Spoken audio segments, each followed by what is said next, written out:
गुनाहों पर 8 गवाह। क़यामत के दिन हर इंसान के गुनाहों पर 8 गवाह पेश किए जाएंगे।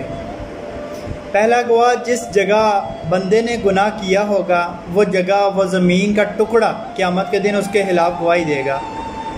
ये ज़िक्र सूरह अल-ज़लज़ल आयत नंबर 5 और 6 में है। दूसरा गवाह, वो दिन भी गवाही देगा जिस दिन बंदे ने गुनाह किया होगा।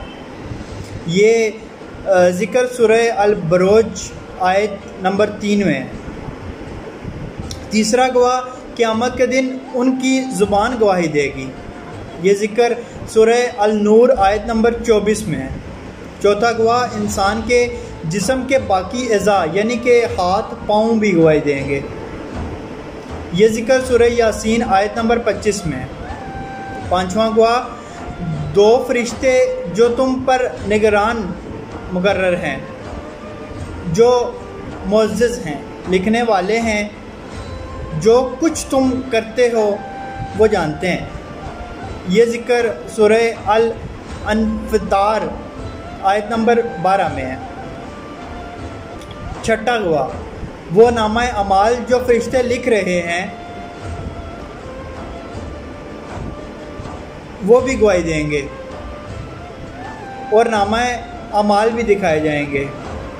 ये ज़िक्र सूरह अल-कहफ़ आयत नंबर 49 में है।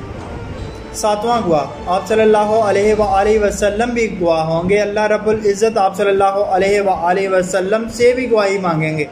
ये ज़िक्र सूरह अल-निसा आयत नंबर 41 में है।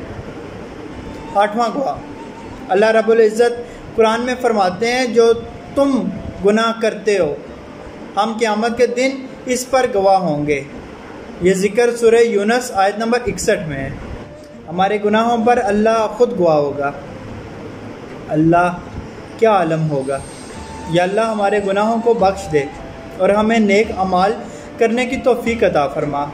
अल्लाह तो करीम है, हम गुनाहगारों को माफ़ फरमा। अल्लाह अपने हबीब खातमुल नबिय्यीन रसूलुल्लाह सल्लल्लाहु अलैहि वसल्लम के सदक़े हमें उस दिन सुरखरू करना, बरोज़े महशर तक हमें सगीरा और कबीरा गुनाहों से बचाना। अल्लाह पाक आसानियाँ हासिल और तकसीम करने की तौफ़ीक़ अता फ़रमाए। आमीन। जज़ाकल्लाह।